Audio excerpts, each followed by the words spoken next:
pasar cepat hadir, maka yang terjadi apa kata Rasulullah? Satu, yantashirul kadhib, akan bermunculan dengan sangat banyak dan menebar di mana-mana. Apa itu al-kadhiba? Para pembohong. Di akhir zaman itu ciri-cirinya banyak pembohong, Pak. Mau manual Bu. Serius mana Pak? Ya, serius mana Pak? Santai aja. Allah Karim, Bapak Ibu yang dimuliakan oleh Allah, akhir zaman akan bermunculan para pembohong. Jadi tidak aneh oleh Pak, karena memang akhir zaman sudah dijanjikan oleh Rasulullah.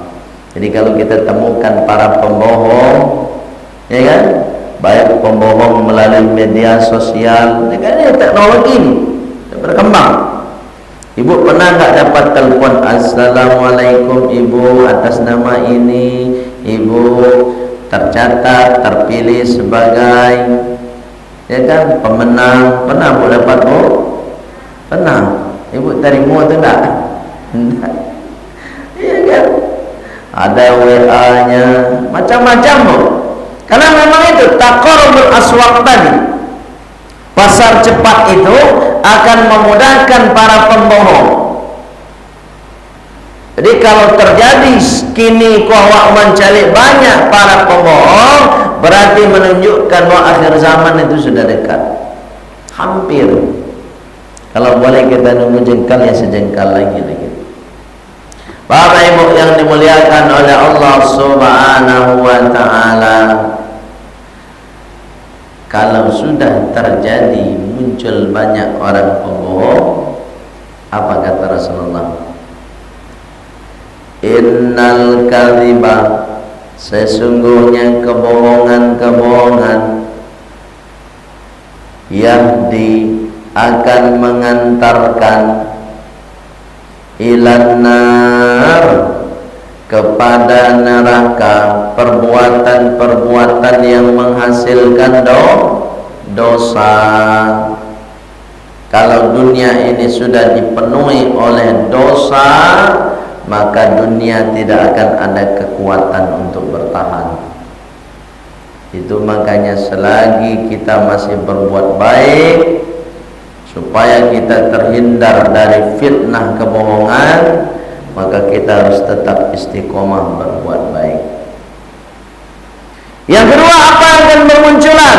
Wa yantashirul fitan, kata Rasulullah. Kalau sudah bermunculan para pembohong, maka muncul pula para pemfitnah. Tukang fitnah. Dia nggak ada melakukan apa? Fitnah. Sian itu muda itu diburu-buruan Pak. Zaman ini gini Pak, luar biasa gini. Apalagi sebentar lagi mendekati pemilu. Waduh, terus semakin banyak di media itu. Coba Bapak lihat itu, Pak Ibu lihat media. Si A memburukan si B, si B memburukan si A. Parang di media. Benar kan? Saling fitnah. Wajar, karena Rasulullah sudah menjanjikan, dan itu zamannya. Terus gimana kalau kondisi itu terjadi pada saat ini? Apa yang harus kita lakukan? Satu, nggak ada langkah lain. Apa kata Rasulullah? Alaikum, 1, 2, 3. Alaikum bisolatil jamaati. Nih, jadi sikap yang harus kita lakukan ketika ini muncul Bapak Ibu, nggak ada cara lain. Apa caranya? Satu, alaikum, diharuskan untuk kalian bisolatil jamaah, istiqomah sholat berjamaah. Kenapa begitu? Para fitnah, orang-orang yang suka memfitnah, orang-orang yang suka pembohong, mereka tidak akan pernah betah bersama dengan sholat berjamaah. Tidak akan pernah bertahan. Cobalah, mana akan hadir kalau pembohong dalam masjid? Akan hadir, tidak akan betah dia. Nah, supaya kita selamat, tidak tergolong orang-orang yang pembohong, orang-orang yang akan memfitnah, langkah satu-satunya, alaikum bis-salatil jamaah, istiqomah salat berjamaah. Ya, mungkin kalau malih-malih salat jamaah, abeku masuk awak di golongan pembohong. Malih-malih salat jamaah masuk di golongan tukang fitnah.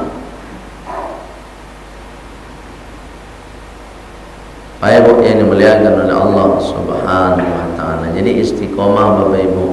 Sebab serigala tidak akan pernah memakan domba ketika dia, ya kan, dombanya beramai-ramai, banyak dombanya. Tapi kalau dombanya hanya satu, sangat mudah serigala untuk menangkapnya dan memakannya. Jadi kalau Bapak Ibu rajin sholat berjamaah, orang-orang pembohong sulit untuk mendapati Ibu. Jadi orang yang mudah dibohong itu orang yang jarang sholat jamaah, ya kan? Ya Pak, orang-orang yang mudah dibohong itu, mudah dikicu atau orang yang jarang sholat jamaah sholat sudah di rumah. Karena biasa orang-orang yang mudah difitnah dan mungkin akan menjadi tukang fitnah itu orang-orang yang malas sholat berjamaah. Kalau orang-orang sholat berjamaah tidak akan mungkin. Bapak Ibu yang dimuliakan oleh Allah Subhanahu wa taala, ingat Bapak Ibu, memfitnah orang lain itu lebih besar dosanya daripada membunuh. Cuma kan Bapak Ibu kalau dapat informasi tentang seseorang, misalnya tentang ngambok, jangan diterima dulu Bu. Dalam Al-Quran sudah dijelaskan oleh Allah Subhanahu wa taala, idza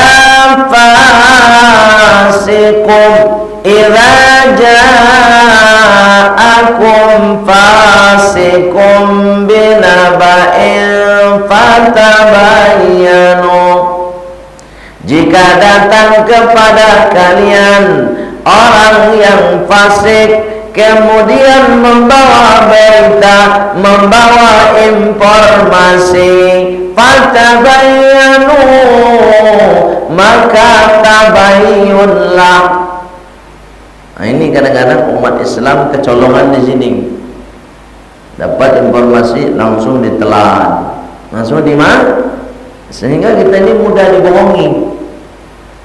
Jadi kalau dapat informasi, klarifikasi kalau bahasa awak tabayyun.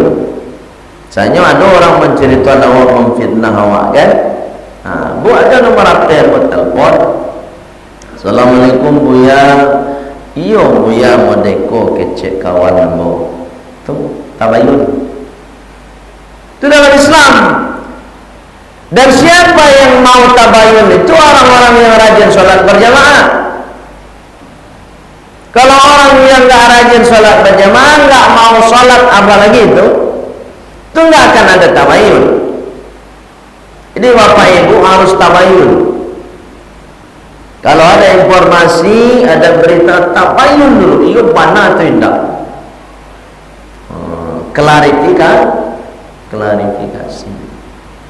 Ada gini berita-berita banyak, perlu tabayyun awak. Bapak Ibu yang dimuliakan oleh Allah Subhanahu wa taala. Yang kedua, apa yang harus kita lakukan kalau ini terjadi, kalau ini sedang kita alami? Kathratu, perbanyak bidzikril maut, zikir dan persiapan untuk mati.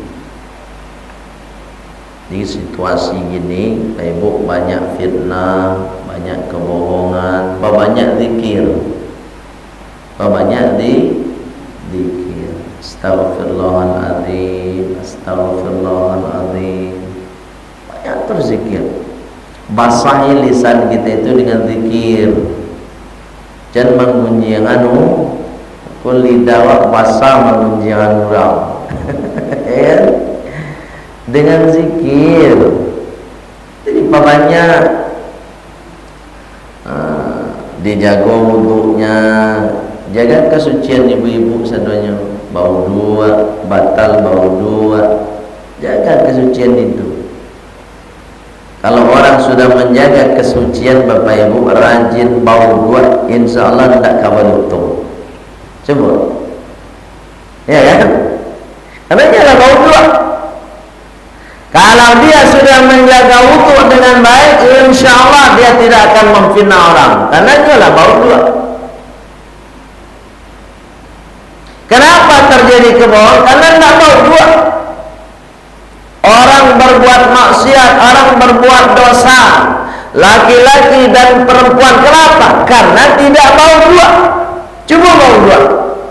Jangan kamu membuat dosa menyentuh silap lihat. Nah, itu makanya banyak zikir awak.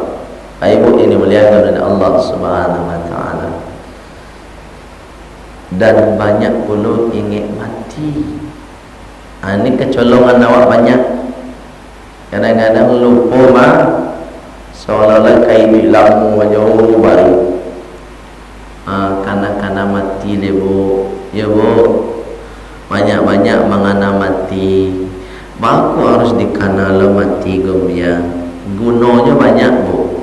Satu, awak diperintahkan mengingat mati itu supaya awak sadar diri. Ya pak, pak, lain sadar pak, lain. Nah itu. Ini sadar kan para lu depan. Kalau dunia kau lah kue awak pak, nak itu depan tu, ya kan? Lah kue. Kok nan dosa lawak lalui, kok isi paru ikhlas sadonya masuk. Coba bayangkan, dari mawe awak telah masuk dalam paru kau. Anak nak masuk lado, nanda masuk batu lado saya nalun lagi. Ya kan? Allah karim. Ayo ini melihat supaya awak sadar mak, sadar. Apa kata Allah Subhanahu wa taala? وَمَا جَعَلْنَا لِبَشَرٍ مِّن قَبْلِكَ الْخُلْدَ. Dan tidak satupun manusia yang kami ciptakan di muka bumi ini sebelum kalian semua, sebelum kita, berarti dari para nabi al-khuld yang akan kekal abadi. Tidak ada nabi pun wafat. Nabi Muhammad kekasih Allah, Rasul Allah, dosa tak ada, dijamin masuk surga. Mati, wafat, awak siap, dosa banyak, solat cak terlambat, pasti mati. Juga orang kaya, orang miskin, raja-raja, orang biasa, Jokowi, awak, kayak sedua mah. Apa yang dimuliakan oleh Allah Subhanahu wa taala. Semua kita akan mati Bapak Ibu. Oleh sebab itu banyak zikir dan ingat mati supaya kita sadar diri. Jangan lalai. Bapak Ibu yang dimuliakan oleh Allah Subhanahu wa taala, sudah lebih 5 menit karena minta tadi 20 menit karena ada ustaz kita yang akan menyampaikan semacam motivasi untuk kita terkait dengan wakaf Al-Quran. Ada pertanyaan Bapak Ibu? Hello, ada pertanyaan Pak? Enggak? Ibu ada Bu? Enggak ada. Nah, itu mana nama Alhamdulillah. Enggak ada pertanyaan. Kamu mengaji paling lama mana itu? Sekali ceramah langsung paham. Ibu paham, berulang lagi. Baik, karena Bapak Ibu sudah paham, ambo kok ada salah kata, salah cara dalam penyampaian kajian di akhir tahun 2023 ini, ambo mohon maaf kepada Bapak Ibu semua. Lai dimaafkan Bapak Ibu. Alhamdulillah. Dan ambo pun sudah memaafkan Bapak Ibu semua. Mudah-mudahan ilmu yang pernah ambo sampaikan selama ini diterima kemudian diamalkan. Kok ada nambah Bapak Ibu itu tidak dari ambo datangnya, tapi atas bimbingan hidayah Allah Subhanahu wa taala. Untuk sempurnanya kajian kita, mari kita tutup dengan doa penutup majelis. Subhanakallahumma wa bihamdika asyhadu an la ilaha illa anta astaghfiruka wa atubu ilaik walhamdulillahi